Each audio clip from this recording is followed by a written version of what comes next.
Hello दोस्तों, नमस्कार। मेरा नाम है सत्येंद्र और आज मैं आपको पढ़ाने जा रहा हूँ कैलेंडर। कैलेंडर में मैं आपको बेसिक से एडवांस लेवल तक पढ़ाऊँगा, जिसमें आपकी 2-3 क्लास में हम कंप्लीट करा देंगे। तो हम चलिए बेसिक 0 लेवल से शुरू करते हैं। सबसे पहले हम जानते हैं वर्ष के बारे में। वर्ष कैलेंडर में सबसे पहले हम जानते हैं वर्ष के बारे में। वर्ष क्या है? तो वर्ष 2 प्रकार की होती है। एक होती है साधारण वर्ष तथा दूसरी होती है हमारी लीप वर्ष। साधारण वर्ष तथा दूसरी होती है लीप वर्ष। साधारण वर्ष किसे कहते हैं और लीप वर्ष किसे कहते हैं? तो साधारण वर्ष में हमारे एक साल में 365 दिन होते हैं तथा लीप वर्ष में एक साल में 366 दिन होते हैं। साधारण वर्ष में फरवरी 28 दिन की होती है तथा लीप वर्ष में फरवरी 29 दिन की होती है। तृतीयक लीप वर्ष जो है हर 4 साल बाद आती है। तृतीयक लीप वर्ष हर 4 साल बाद आती है। हर 4 साल बाद आती है। 4 साल बाद आती है।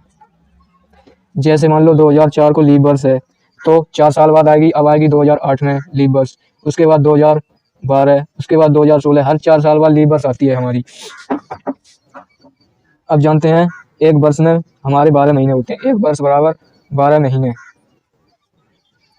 और 12 महीनों में 52 सप्ताह होते हैं। 12 महीने बराबर 52 सप्ताह। सप्ताह किसे कहते हैं? यानी एक सप्ताह बराबर होते हैं 7 दिन। 7 दिन। अब हम जानेंगे कि हम साधारण वर्ष तथा लीप वर्ष की पहचान कैसे करेंगे। कि जैसे कोई हमारी ईयर दी गई है तो हम उसकी पहचान कैसे करेंगे कि ये साधारण वर्ष होगी या लीप वर्ष होगी। तो इसके लिए हम वर्ष 2 प्रकार की होती है। एक होती है साधारण वर्ष तथा दूसरी होती है लीप वर्ष। वर्ष की पहचान।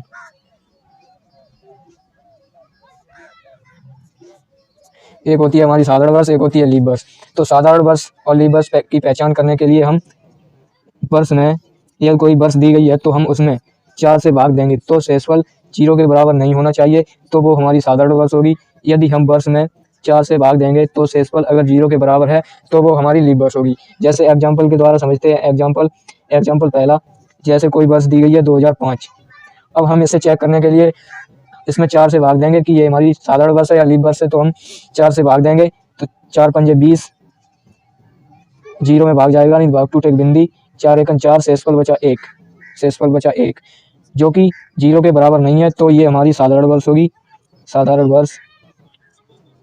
अब हम दूसरा एग्जाम्पल के द्वारा समझते हैं। जैसे दूसरा एग्जाम्पल लिया मैंने 2008। अब इसे हम चेक करने के लिए 4 से भाग देंगे तो 4 पंजे 20, भाग जाएगा नहीं 0 में, तो भाग टूट एक बिंदी, 4 दूनी 8, यानी कि पूरा कट गया हमारा। तो शेषफल बचा 0, जो कि अगर शेषफल 0 के बराबर है तो वो हमारी लीप वर्ष होगी, जो कि 2008 एक लीप वर्ष है।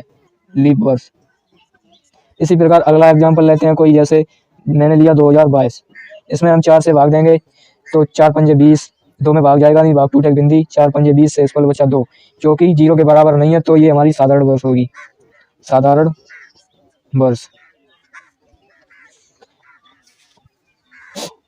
अब हम पढ़ेंगे शताब्दी वर्ष के बारे में। शताब्दी वर्ष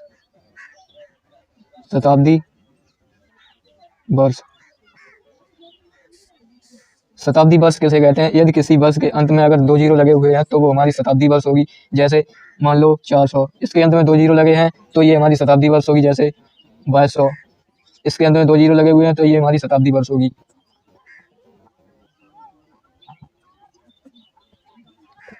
यदि किसी वर्ष के अंत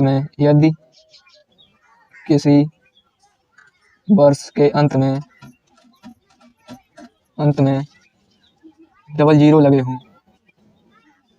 तो वो हमारी शताब्दी वर्ष होगी। जिस प्रकार वर्ष 2 प्रकार की होती है, एक होती है साधारण वर्ष, एक होती है लीप वर्ष, उसी प्रकार शताब्दी वर्ष भी 2 प्रकार की होती है। एक होती है साधारण शताब्दी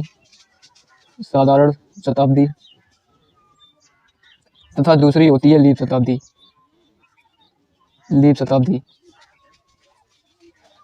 अब हम पहचान कैसे करेंगे कि ये हमारी साधारण शताब्दी होगी या लीप शताब्दी होगी। जैसे कोई शताब्दी वर्ष हमें दी गई है, शताब्दी वर्ष, उसके लिए ये फार्मूला है शताब्दी वर्ष। अगर कोई हमें शताब्दी वर्ष दी गई है तो हम उसमें चेक करने के लिए 400 से भाग देंगे। यदि शेषफल हमारा 0 के बराबर नहीं है तो वो हमारी साधारण शताब्दी होगी। यदि हम शताब्दी में 400 से भाग देंगे, शताब्दी वर्ष में 400 से भाग देंगे, 400 से भाग देने पर यदि हमारा शेषफल 0 के बराबर है तो वो हमारी लीप शताब्दी होगी। जैसे एग्जाम्पल द्वारा समझते हैं। एग्जाम्पल, जैसे कोई वर्ष दी गई है 2100, इसमें हम चेक करने के लिए 400 से भाग देंगे, 2 जीरो कट गए, 4 पंजे 20, शेषफल बचा 1, शेषफल बचा 1 जो कि 0 के बराबर नहीं है। अगर शेषफल 0 के बराबर नहीं है तो वो हमारी साधारण शताब्दी होगी, साधारण शताब्दी होगी। अब हम दूसरा एग्जाम्पल लेते हैं। एग्जाम्पल दूसरा, जैसे कोई वर्ष दी गई है 2400, इसके अंत में 2 जीरो लगे हैं तो ये कंफर्म हो गया कि ये हमारी शताब्दी वर्ष है। अब चेक करने के लिए हम इसमें 400 से भाग देंगे, 2 जीरो कट गए, 4 6 24, यानी कि शेषफल आया 0। अगर शेषफल 0 के बराबर है तो वो हमारी लीप शताब्दी होगी, यानी 2400 जो वर्ष होगी वो हमारी लीप शताब्दी होगी, लीप शताब्दी।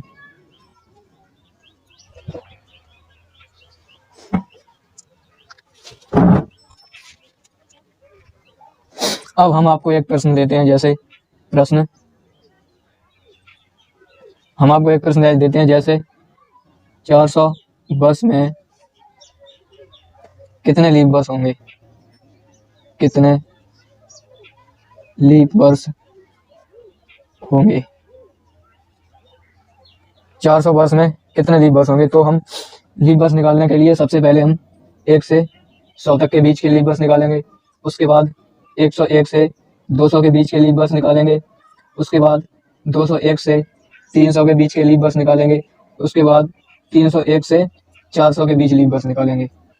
तो लीप वर्ष निकालने के लिए हम, यानी लीप वर्ष हमारा हर 4 साल बाद आता है, तो 100 में हम 4 से भाग देंगे तो हमारे लीप वर्ष निकलेंगे। 4 से भाग देने पर आया 25, इसमें हम 1 माइनस कर देंगे, यानी बचा 24। एक माइनस क्योंकि हम ये वाली वर्ष देखते हैं, ये वर्ष हमारी जो है साधारण शताब्दी है, इसके अंत में 2 जीरो लगे, ये शताब्दी वर्ष है, और इसमें हम 4 से भाग देंगे, 4 तो शेषफल 0 के बराबर नहीं आएगा, तो ये हमारी साधारण शताब्दी है, इसीलिए हम 1 से 1 माइनस कर देंगे इसमें। अब हम 101 से 200 के बीच निकालेंगे, 101 से 200 के बीच यानी वर्ष हो गई हमारी 100, 100 में 4 से भाग देने पर आया 25, में से 1 माइनस कर दिया 24, यानी कि ये भी हमारी एक साधारण शताब्दी है 200। अब हम ये 201 तथा 300 के बीच की लीप वर्ष निकालेंगे, तो इसके भी बीच 100 वर्ष है, 4 से भाग देने पर आया 25, 25 में से 1 वर्ष माइनस कर देंगे तो वर्ष आ जाएंगे 24। अब हम 301 से 400 के बीच की लीप वर्ष निकालेंगे, यानी 100/4, 4 का भाग देंगे 25, इसमें हम 1 माइनस नहीं करेंगे क्योंकि ये हमारी एक लीप शताब्दी है। 400 से भाग देने पर शेषफल 0 के बराबर आएगा, तो ये हमारी लीप शताब्दी है, इसीलिए हम इसमें 1 माइनस नहीं करेंगे। तो टोटल लीप वर्ष हो गई हमारी, total 24 plus 24 plus 24 plus 25, total हो गई हमारी 97 वर्ष। तो 400 वर्ष में हमारी 97 लीप वर्ष होंगी।